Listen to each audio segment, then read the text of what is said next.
Bonjour mesdames. Bonjour Philippe, Bonjour. Bienvenue sur le plateau d'affaires conclu. Je vous présente Delphine, Bonjour. notre commissaire Bonjour, priseur. D'où vous vient ce joli miroir? De la famille. Oui, Voilà, ouais. il y a plusieurs générations. Je pense qu'il va y avoir plusieurs générations, mais en fait, on ne connaît pas trop l'histoire de ce miroir. Il était où jusqu'à présent? Il était sur une cheminée. Ah oui. Donc vous imaginez la hauteur de plafond. Et pourquoi vous vous séparez aujourd'hui de lui? Il a placement. On ne sait plus où le mettre. Oui. Ouais.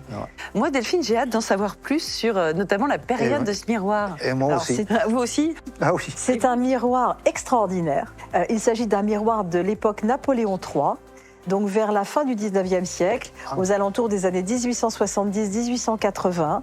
C'est un miroir, vous savez, qui venait meubler la grande reconstruction de Paris sous le baron Haussmann.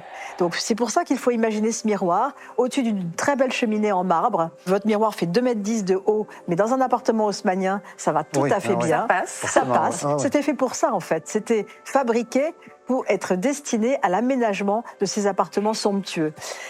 Il fallait socialement donner la sensation de sa réussite sous Napoléon III, lorsqu'on était les bourgeois d'affaires, les Casimir Perrier, entre autres, les Rothschild, toutes ces grandes familles voulaient montrer leur faste, leur réussite.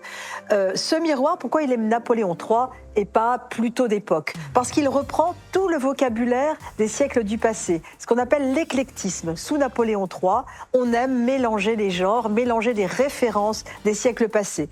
Vous avez ici une guirlande de roses qui reprend certainement ici un modèle Louis XVI. Marie-Antoinette adorait les fleurs. Donc vous voyez, c'est une guirlande qui s'inspire de la fin du 18e. Vous avez ici des courbes, des volutes, une coquille. Ça, c'est le vocabulaire Louis XV, qu'on appelle le rocaille. Vous voyez, les lignes chantournées, les lignes courbes, le mouvement, c'est le Louis XV. Vous voyez, vous avez déjà deux époques qui se mélangent. Ensuite, ici, vous avez encore un décor plus sage, assagi, plutôt Louis XVI. Ici, vous avez un décor que l'on reprend de Louis XIV, avec ce qu'on appelle des espagnolettes. Donc, ce portrait de femme avec des fanions ou des plumes. Et ça, c'est extrêmement bien fait et très beau. Le miroir, maintenant, ici, il utilise la technique de l'argenture. Donc, c'est simplement un système avec une couche d'argent que l'on pose sur une couche d'étain qui va permettre de fabriquer en série tous ces grands miroirs à partir de 1835. Parce que forcément, la demande est forte sous Napoléon III. On a beaucoup d'appartements à meubler, donc il faut aller vite. Donc, c'est un miroir de l'époque aussi Napoléon III, et ça, il n'a pas été changé. Donc, vous avez ici ce qu'on appelle la part close. Donc, c'est une bande de miroirs que l'on rajoute pour agrandir encore ce miroir. Tout ce montage et ce décor, le fronton, est en bois sculpté. J'en veux pour preuve ici. Vous voyez le bois ici. Vous voyez ici le bois sculpté. Je peux avancer Je peux avancer pour moi. Venez. Pardon. Regardez, je vous en prie. On Vous le voit là. Vous voyez le bois sculpté. d'accord. Alors par-dessus, avant de poser la dorure, on posait une espèce de peinture un peu blanche. On a une petite trace ici qui permettait à la dorure de tenir. La dorure, elle est magnifique. C'est pas une dorure peinturlurée, c'est une vraie dorure à la feuille d'or. Vous le voyez ici. Vous voyez ici les feuilles d'or qui sont posées ici. Vous voyez, c'est un peu haut, mais on le voit. La dorure, elle est formidable. Alors, il y a quelques petits accidents à votre miroir, mais ça, c'est normal, vu son âge. Il a quand même le droit d'avoir quelques petits accidents. Ici, la tête a été recollée. Vous voyez, là, ici. Là, plutôt ici, pas mal, non? Ça a été bien fait. Oui, c'est parce qu'on plutôt l'a pas bien vu. fait. C'est une petite restauration qu'il faudrait reprendre de pas grand-chose. Il y a des petits manques par endroits, mais vraiment Il est génial. très très discret.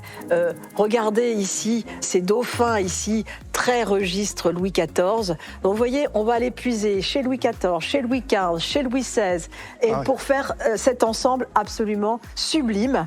J'emploie vraiment à bon escient ce mot parce que c'est très très beau. Oui, c'est très très beau. Et à mon avis, ça va être très commercial, puisque Là, il manque un bout aussi. les miroirs sont très commerciaux, non? Alors pour moi, c'est un objet très commercial parce qu'aujourd'hui, dans un appartement tout blanc et très moderne, vous le posez par terre. Et oui, il peut aller par terre. Et regardez, il se pose par terre. Et franchement, c'est un élément de décor. Ça aménage une pièce avec un seul miroir comme celui-ci. Il est en très bon état.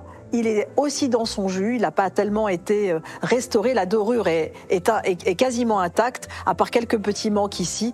Franchement, c'est une merveille. À combien estimez-vous cette merveille, Delphine? Alors, je suis obligée d'être prudente. Ouais. Je vais donner 1 000 € d'estimation. Il est vrai que son format, la dimension, peut être un frein pour les acheteurs. Bon, 1 000 €, c'est un bon prix de Ah, départ. oui, c'est un bon prix de départ. Ouais, Ça vous va? Oui, oui. Et vous avez vu, vous avez tous les arguments maintenant pour faire monter C'est les ça. enchères. Belle vente à vous. Merci. Au revoir. Au revoir.